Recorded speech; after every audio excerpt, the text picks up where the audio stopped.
Hello बच्चों, आज की कक्षा में आप सभी का बहुत स्वागत है। आज हम लोग स्पर्श भाग 1 का पाठ 1 धूल के शेष प्रश्न करेंगे। तो सबसे पहले हम पिछले प्रश्न की चर्चा कर लेते हैं। धूल, धूली, धूली और धूरी और गोधूली की व्यंजनाओं को स्पष्ट करने के लिए कहा गया था पिछले प्रश्न में। अब हमको ये प्रश्न को करना है कि धूल पाठ का मूल भाव स्पष्ट कीजिए। प्रश्न 6 अब हम लोग करेंगे। प्रश्न 6, धूल पाठ का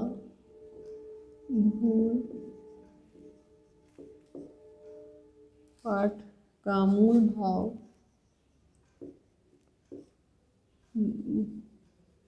धूल पाठ का मूल भाव स्पष्ट कीजिए।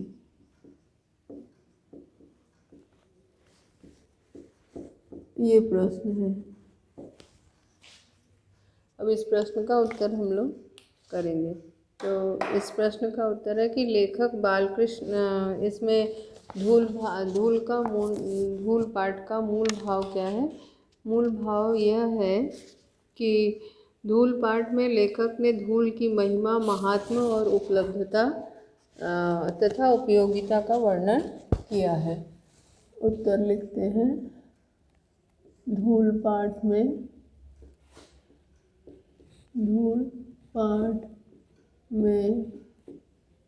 लेखक ने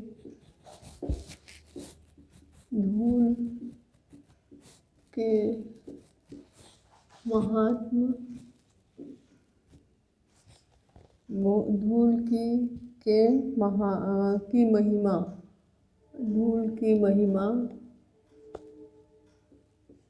धूल की महिमा, उपलब्धता, धूल की महिमा, उपलब्धता,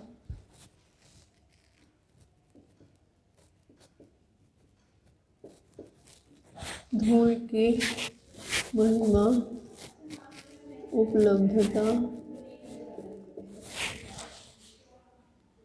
धूल की महिमा, उपलब्धता तथा उपयोगिता का वर्णन किया है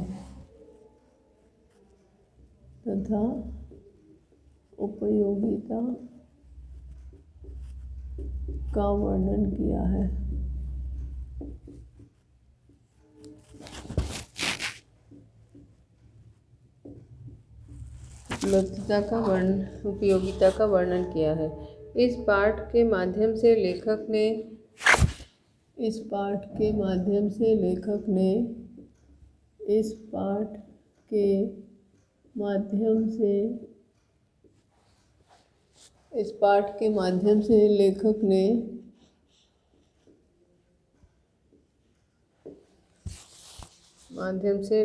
ने मजदूर किसानों के महत्व को स्पष्ट किया है। किसानों के महत्व को स्पष्ट किया है।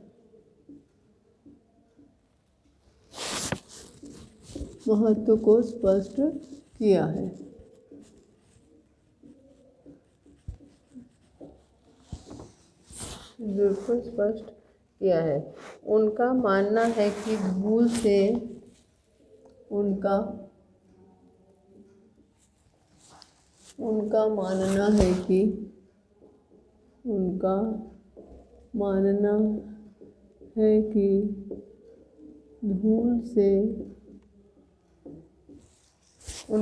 कि धूल से सना व्यक्ति घृणा तथा उपेक्षा का पात्र नहीं होता। धूल से सना व्यक्ति घृणा तथा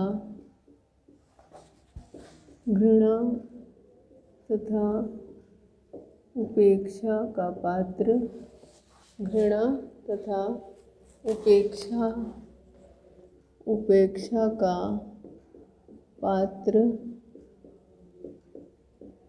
नहीं होता। धूल से सना व्यक्ति घृणा और उपेक्षा का पात्र नहीं होता बल्कि धूल तो परिश्रमी व्यक्ति का बल्कि धूल तो परिश्रमी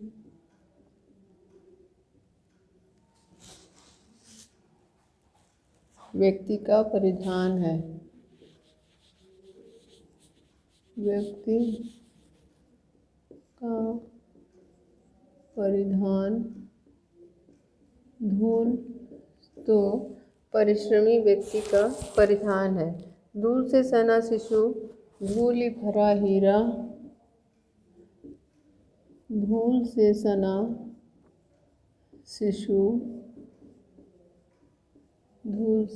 शिशु धूलि भरा हीरा।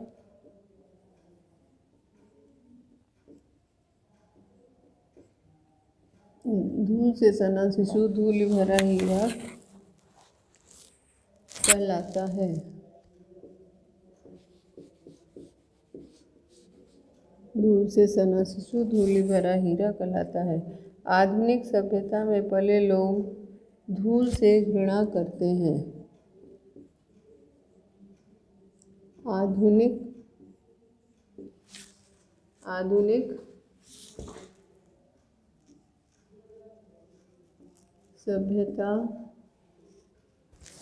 आधुनिक सभ्यता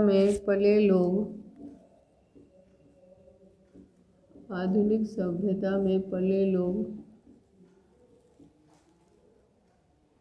धूल से घृणा करते हैं। धूल से घृणा करते हैं।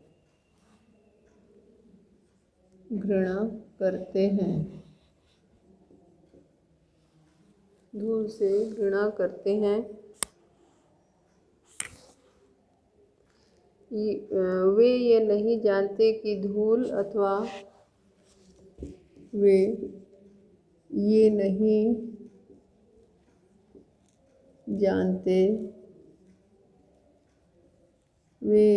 जानते कि धूल अथवा मिट्टी ही जीवन का सार है।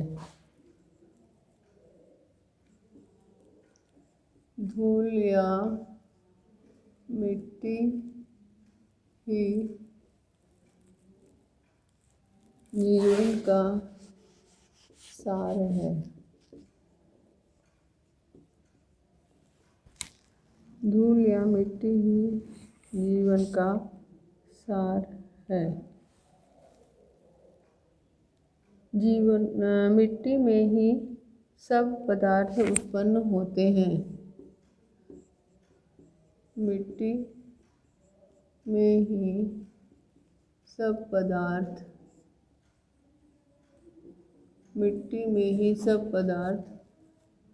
उत्पन्न होते हैं। मिट्टी में ही सब पदार्थ उत्पन्न होते हैं। इसलिए सती मिट्टी को सिर से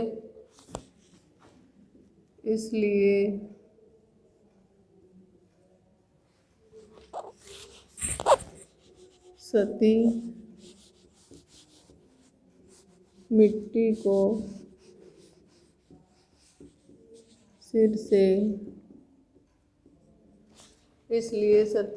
को सिर से सिपाही आँखों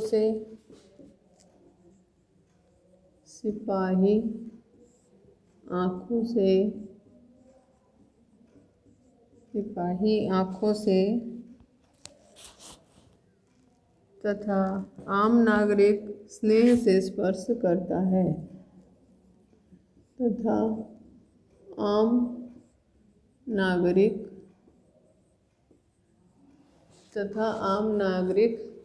स्नेह से स्पर्श करता है।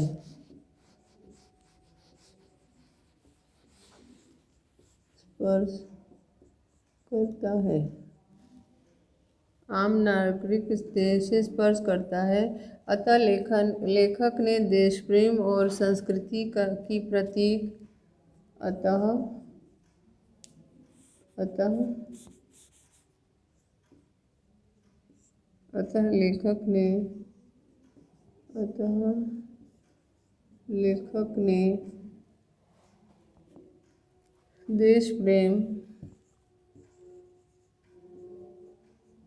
अतः लेखक ने देश प्रेम और संस्कृति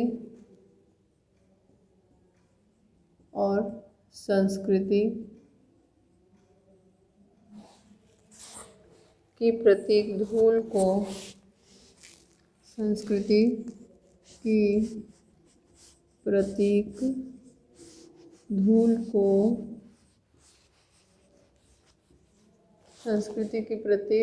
को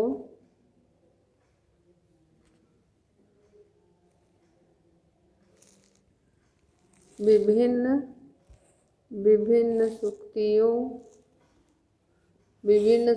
लोकोक्तियों तथा उदाहरणों के माध्यम से प्रतिपादित किया है। विभिन्न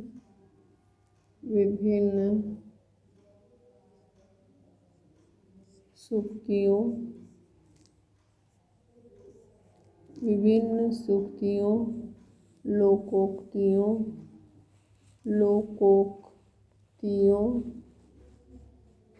लोकोक्तियों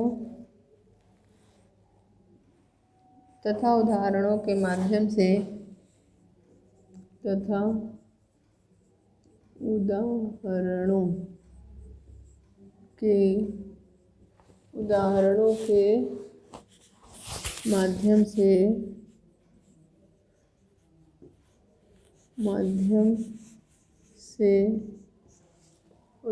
के माध्यम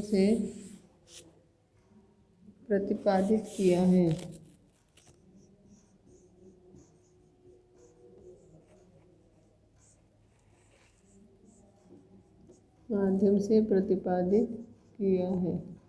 ये इस प्रश्न का उत्तर है। इस प्रश्न का उत्तर पूरा हो गया। अब हम लोग अगला प्रश्न करेंगे। अगला प्रश्न है, कविता की विडंबना बताते हुए लेखक ने क्या कहा है। अब इस प्रश्न पर पहले चर्चा कर लेते हैं, फिर उसके बाद इस प्रश्न का उत्तर लिखेंगे। इस प्रश्न में ये कहा गया है कि लेखक कविता को विडंबना मानते हुए लेखक ने क्या कहा है। इस प्रश्न का उत्तर है, लेखक का विचार है कि गोधूली पर अनेक कवियों ने कविता लिखी है। परंतु वे इस धूल की सजीवता से विचित्र रूप से प्रभावित हैं। वे इस सजीवता को चित्रित नहीं कर पाए हैं, जो गांव में संध्या के समय गायें चराकर लौटते समय ग्वालों और गायों के पैर से उठती है। गोधूली शहर में उठने वाली धूली जो है वो गोधूली नहीं होती है, इसीलिए वे लोग गांव की गोधूली का सजीव वर्णन अपनी कविताओं में नहीं कर पाए हैं। हिंदी कविता की सबसे सुंदर पंक्ति है, जिसके कारण धूली भरे हीरे कहलाए। ये वाली पंक्ति है। अब हम लोग जो है इसका उत्तर लिखते हैं। उत्तर साथ में है कि लेखक का विचार है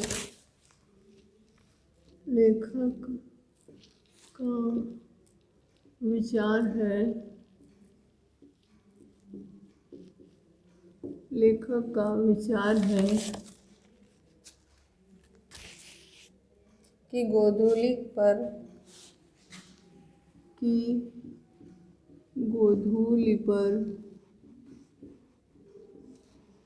गोधूली पर अनेक कवियों ने कविता लिखी है। गोधूली पर अनेक कवियों ने अनेक कवियों ने कविताएं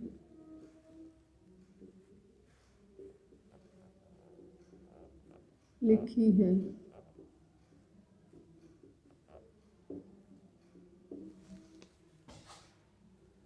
अनेक कवियों ने कविताएं लिखी हैं, परंतु वे उस धूल को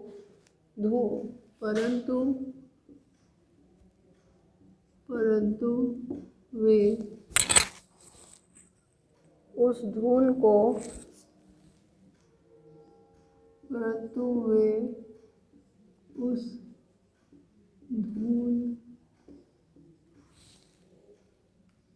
को सजीवता से चित्रित नहीं कर पाए हैं। धूल को सजीवता से चित्रित नहीं कर पाए हैं। चित्रित नहीं कर पाए हैं।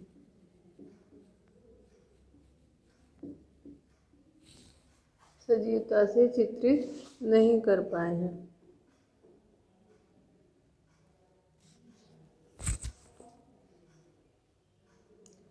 जो गाँव में संध्या के समय गाय चराकर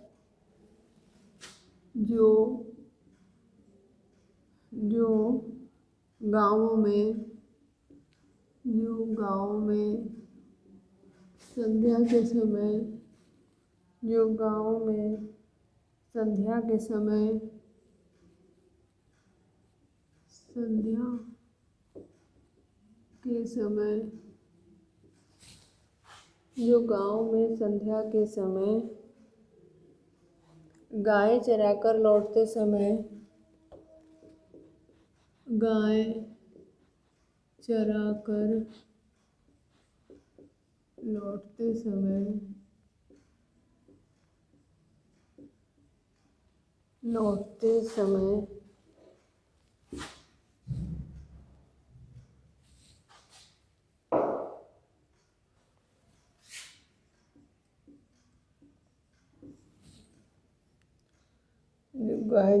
लौटते समय ग्वालों और गायों के पैर से उठकर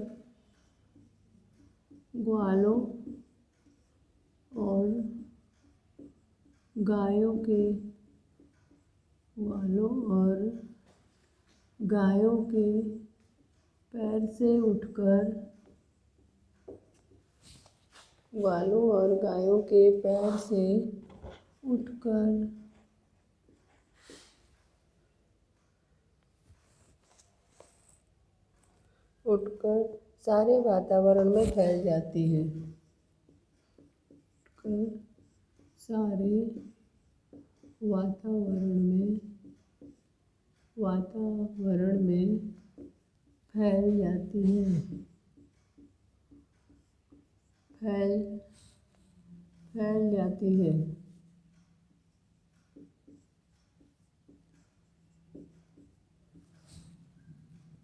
फैल जाती है। अधिकांश कवि शहर के रहने वाले हैं और अधिकांश कवि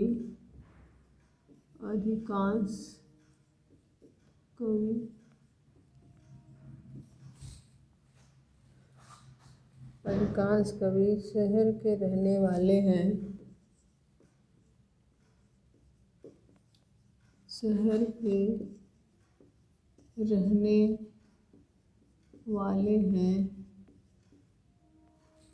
अधिकांश कवि शहर के रहने वाले हैं और शहरों में धूल धक्कड़ तो होता है और शहरों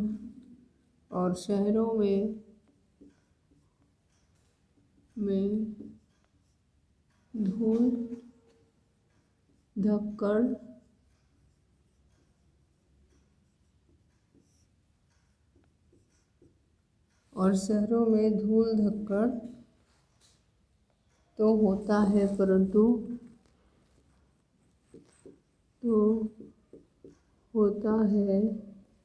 परंतु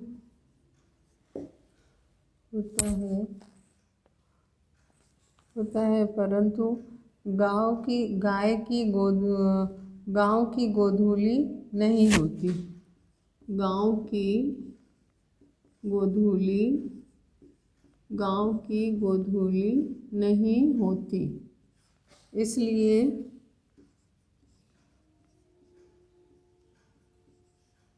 गांव की गोधूली नहीं होती, इसलिए वे गांव की गोधूली का सजीव वर्णन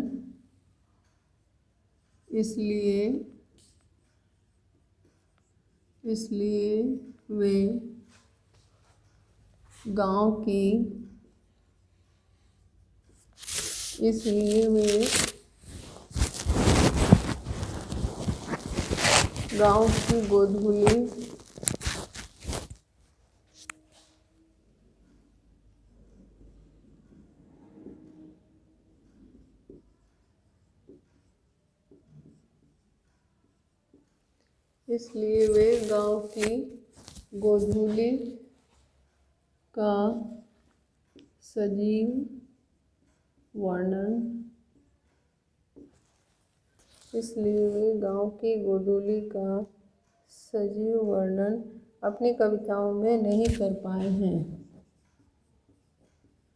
अपनी कविताओं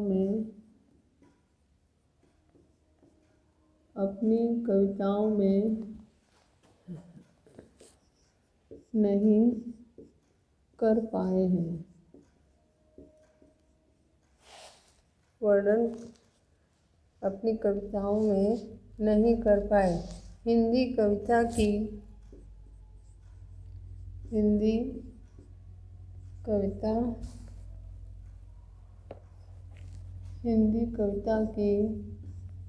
सबसे सुंदर पंक्ति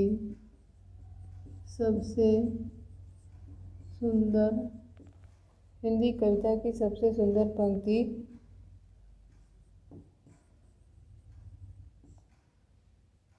जिसके कारण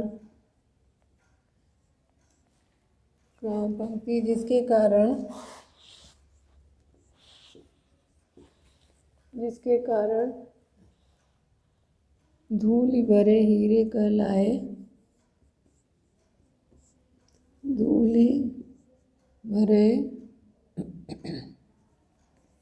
हीरे कहलाए।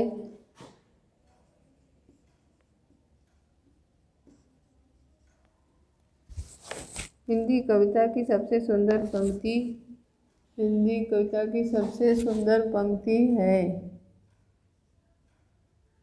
है जिसके कारण धूलि भरे हीरे कहलाए।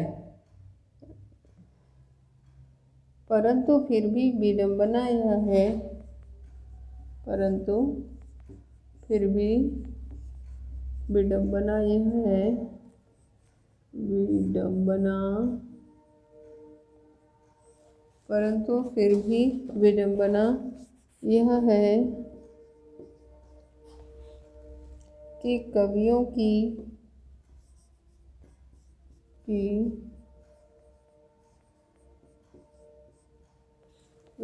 यह है कि कवियों की लेखनी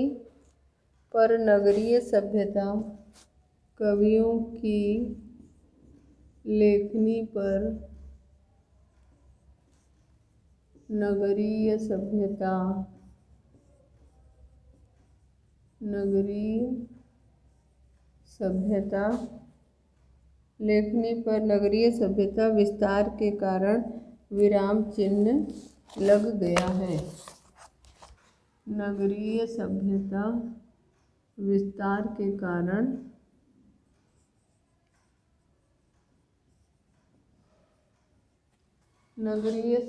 विस्तार के कारण विराम चिन्ह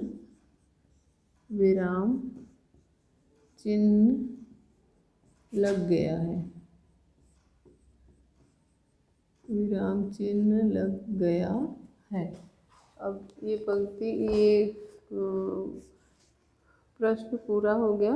अब इसमें कुछ आशय स्पष्ट करिए की पंक्ति है। आशय स्पष्ट करने में सबसे पहला है फूल के ऊपर जो रेणु उसका श्रृंगार बनती है, वही धूल शिशु के मुंह पर उसकी सहज पार्थिकता का निखार देती है। ये पंक्ति है। इसका आशय है कि कवि इस पंक्ति के माध्यम से कहना चाहता है कि धूल मिट्टी से बना हुआ जो शिशु है वो अच्छा लगता है।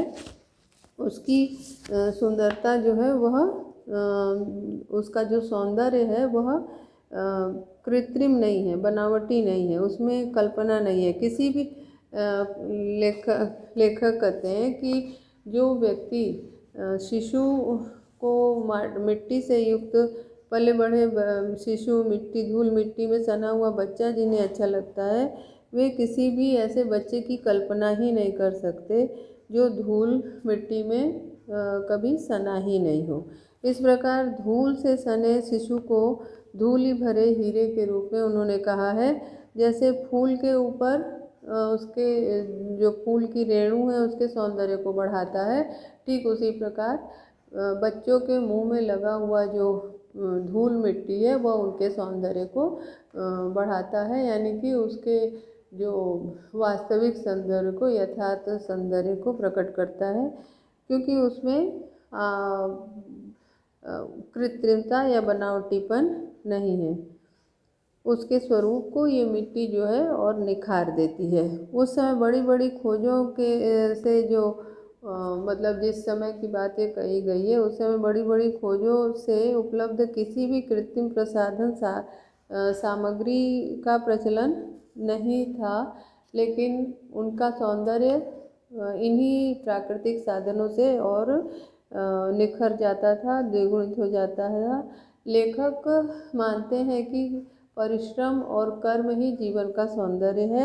यदि जीवन कर्मशील हो उठता है, इसलिए इस मिट्टी में काम करके व्यक्ति का जीवन जो है कर्मशील हो उठता है, इसीलिए धूल को उन्होंने व्यर्थ नहीं माना है।